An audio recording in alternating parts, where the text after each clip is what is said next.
அன்பார்ந்த பெரியவர்களே, தாய்மார்களே, இந்த அற்புதமான திருப்புமுனை தரக்கூடிய திருநெல்வேலியில் நடக்கக்கூடிய உலகத் தலைவன், ஒப்பற்ற தலைவன், 142 கோடி மக்கள் எல்லாம் பார்க்கக்கூடிய ஒரே ஒரு தலைவனாக இருக்கக்கூடிய பாரத பிரதமர் நரேந்திர மோடி அவர்கள் பங்கேற்கக்கூடிய இந்த நிகழ்வுக்கு வந்திருக்கக்கூடிய உங்கள் எல்லோருக்கும் இந்த நேரத்தில் நன்றி கலந்த வாழ்த்துக்களை, வணக்கத்தை தெரிவித்துக் கொள்கின்றோம். மாமன்னர் பூலித்தேவன், ஒண்டி வீரன், வெண்ணி காலடி, பாஞ்சாலங்குறிச்சியினுடைய வீரபாண்டிய கட்டபொம்மன், வீரன் சுந்தரலிங்கம், ஊமைத்துறை, வெள்ளை தேவன், அழகுமுத்துக்கோன், கப்பலோட்டிய தமிழன் வ.உ. சிதம்பரம் பிள்ளை, எட்டயபுரம் முண்டாசு கவிஞன் மகாகவி சுப்பிரமணிய பாரதி, செங்கோட்டையிலிருந்து வாஞ்சிநாதன், தேசியமும் தெய்வீகமும் என்னுடைய இரண்டு கண்கள் என்று வாழ்ந்த நம்முடைய பசும்பொன் முத்துராமலிங்க தேவர் ஐயா, இங்க வந்திருக்கக்கூடிய தேவேந்திர குல பெருமக்கள் எல்லோருக்கும் ஒரு விஷயத்தை நாம் நினைவுபடுத்த வேண்டும் என்றால், நான் கூறிய அனைத்து மகான்களுடைய மொத்த உருவமாக பாரத பிரதமர் நரேந்திர மோடி அவர்கள் இங்கு இருக்கின்றார். Sir, this place in Tirunelveli for the last 250 years, it has contributed to India's freedom struggle at different points of time. No place in our country is more richer than South Tamil Nadu. Every village has got an iconic leader who has stood against the British, stood against the East India Company.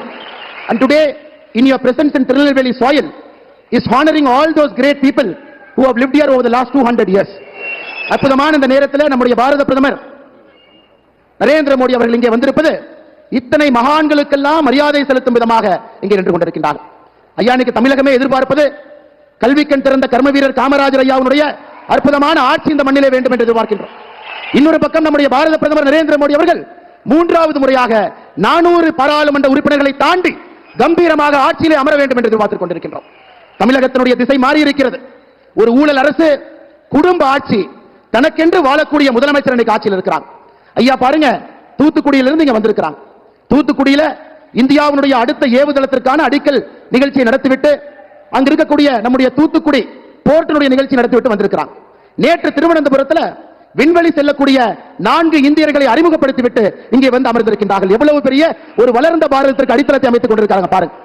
இன்னைக்கு காலையில திராவிட முன்னேற்ற கழகம் ஒரு பத்திரிகை விளம்பரம் கொடுத்திருக்கிறாங்க. ஐயாவுடைய போட்டோவை போட்டு, முதலமைச்சருடைய போட்டோவை போட்டு, ஒரு சைனா நாடு, சைனா நாட்டினுடைய ராக்கெட்டை போட்டிருக்கிறாங்க. ஒரு பக்கம் நம்முடைய பிரதமர் அவர்கள் நேற்று திருவனந்தபுரத்தில் 4 இந்தியர்கள் யார் விண்வெளிக்கு செல்வார்கள் என்று அடையாளம் காட்டிவிட்டு வந்திருக்கின்றார்கள். இங்க சைனாக்காரன் படத்தை போடுறான். இதிலிருந்தே தெரிந்து கொள்ள வேண்டும் சகோதர சகோதரிகளே, நாட்டுக்காக யார் இருக்கின்றார்கள், 142 கோடி மக்களுக்காக யார் வாழ்கின்றார்கள், கோபாலபுரத்திற்காக யார் வாழ்கின்றார்கள் என்பதை உறுதியாக தமிழக மக்கள் உணர்ந்து 2024 பாராளுமன்ற தேர்தலில் சகோதர சகோதரிகளே, தேசிய ஜனநாயக கூட்டணியில 40 நமதே. நம்முடைய பாரத பிரதமர் அவர்கள் 400 எம்பிக்களை தாண்டி அமரும் பொழுது தமிழகத்திலிருந்து இப்படிப்பட்ட மகான்கள் வாழ்ந்த பூமியில் இருந்து செந்நெல்லும் செந்தமிழுக்கும் சாட்சியாக இருக்கக்கூடிய திருநெல்வேலி மண், சுட்டி இருக்கக்கூடிய தேசிய மக்கள் அனைவருமே நம்முடைய பிரதமர் அவர்களுக்கு நீங்கள் மறுபடியும் ஆசீர்வாதம் கொடுத்து 3வது முறையாக ஆட்சி கட்டளை நீங்கள் அமர்த்துவீர்கள் என்கின்ற நம்பிக்கை முழுமையாக இருக்கிறது. அடுத்த 60 நாட்கள் நீங்கள் கடுமையாக உழைக்க வேண்டும். நாம் ஒரு போர் படையை போல் நின்று கொண்டிருக்கின்றோம். திமுகவினுடைய பொய்ச்சொல், திமுகவினுடைய அரசியல் அதிகார வரம்பு மீறல், பாரதிய ஜனதா கட்சியை பொய் வழக்கை போட்டு ஒடுக்கி விடலாம், பத்திரிகையை வைத்து பொய் செய்திகளை பரப்பி விடலாம் என்று நம்பிக்கொண்டிருக்கக்கூடிய திராவிட முன்னேற்ற கழகத்தை 2024 தேர்தலில் கூடாரத்தை கலைக்க வேண்டிய நேரம் இது சகோதர சகோதரிகளே.